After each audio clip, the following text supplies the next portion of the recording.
തൃശൂർ മുണ്ടത്തിക്കോട് വെടിക്കെട്ട് അപകടത്തിലെ അന്വേഷണത്തിൽ തെളിവ് തരേണ്ടവർ മരിച്ചത് പ്രതിസന്ധിയെന്ന് judicial commission justice CN Ramachandran Nair. അപകടത്തിന്റെ കാരണം കണ്ടുപിടിക്കാൻ ശ്രമിക്കും.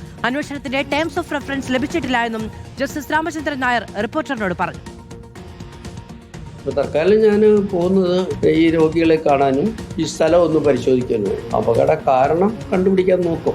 അത് കണ്ടുപിടിക്കാൻ നോക്കുമെന്ന് അറിയില്ല. കാര്യച്ചാൽ നടത്തിപ്പുകാരൻ മരിച്ചുപോയി. ഏറ്റവും വലിയ ട്രാജഡി അതാണ്. ആർക്കൊക്കെ അന്നത്തെ സ്ഥിതിവിശേഷത്തിനെ കുറിച്ച് തെളിവ് തരാൻ സാധിക്കുമെന്ന് അറിയും. ഒരു 6 മാസത്തിന് മുമ്പ് ഒരു ജുഡീഷ്യൽ കമ്മീഷൻ റിപ്പോർട്ട് കൊടുക്കാൻ ബുദ്ധിമുട്ടാണ്. കാര്യച്ചാൽ തെളിവ് ശേഖരിക്കണം, സ്ഥലം സന്ദർശിക്കണം, വിദഗ്ധരെ കേൾക്കണം. അതുകൊണ്ട് ഒരു ദീർഘകാല അടിസ്ഥാനത്തിൽ സർക്കാരിൻ്റെയും ദേവസ്വം ബോർഡുകളുടെയും ദേവസ്വം സ്ഥാപനങ്ങളുടെ എല്ലാം ഒരു തീരുമാനത്തിന് ഒരുപക്ഷെ ഈ കമ്മീഷന്റെ റിപ്പോർട്ട് സ്വാധീനിക്കുമായിരിക്കും.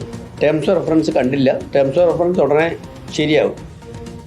മുണ്ടത്തിക്കോട് അപകടമുണ്ടായ സ്ഥലം ജുഡീഷ്യൽ കമ്മീഷൻ ഇന്ന് സന്ദർശിക്കും. ഉച്ചയ്ക്ക് ശേഷമായിരിക്കും സന്ദർശനം. ജേസൺ രാമവളപ്പിൽ വിവരങ്ങളുമായി ചേരുകയാണ്. ജേസൺ, 6 മാസ സമയപരിധി എന്നുള്ളതാണ് അദ്ദേഹം നേരത്തെ തന്നെ പറഞ്ഞിരുന്നത്. പക്ഷേ അത് സാധ്യമാകുമോ എന്ന കാര്യത്തിൽ ഇപ്പോൾ അദ്ദേഹത്തിന് ആശങ്കയുണ്ട് എന്ന് തോന്നുന്നു. ഈ മൊഴി നൽകാൻ സാധ്യതയുള്ളവർ അല്ലെങ്കിൽ ആധികാരികമായ വിവരങ്ങൾ നൽകാനുള്ള ശേഷിയുള്ളവർ ഇപ്പോൾ തുടരുന്നില്ല, നമ്മളോടൊപ്പമില്ല എന്നതൊരു വലിയ വെല്ലുവിളിയാണ് എന്ന് കൂടി ജസ്റ്റിസ് പറയുന്നു.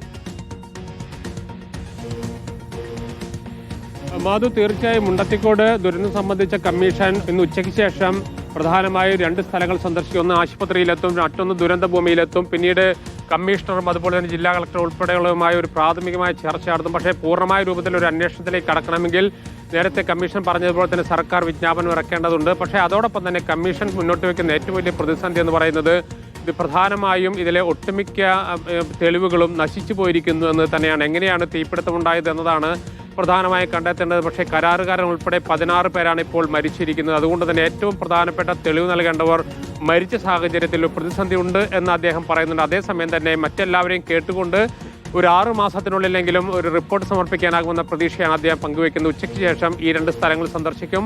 പ്രധാനപ്പെട്ട ഉദ്യോഗസ്ഥരുമായി ചർച്ച നടത്തും. അതും ജസ്റ്റിൻ ചാമോളപ്പിലാണ് വിവരങ്ങൾ നൽകിയത്. മുണ്ടത്തിക്കോട് അപകടവുമായി ബന്ധപ്പെട്ട അന്വേഷണം പുരോഗമിക്കുന്നു. പക്ഷേ അതിന്റെ ടേംസ് ഓഫ് റെഫറൻസ് ഇതുവരെ ആയിട്ടില്ല. അത് കണ്ടതിന് ശേഷമുള്ള തീരുമാനം അറിയിക്കും. 6 മാസത്തിനുള്ളിൽ അന്വേഷണം പൂർത്തീകരിക്കാൻ കഴിയുമോ എന്നതടക്കമുള്ള കാര്യങ്ങൾ പരിശോധിക്കുമെന്നുള്ളതാണ് ഇപ്പോൾ ജസ്റ്റിസ് CN രാമചന്ദ്രൻ റിപ്പോർട്ടറിനോട് പറഞ്ഞത്.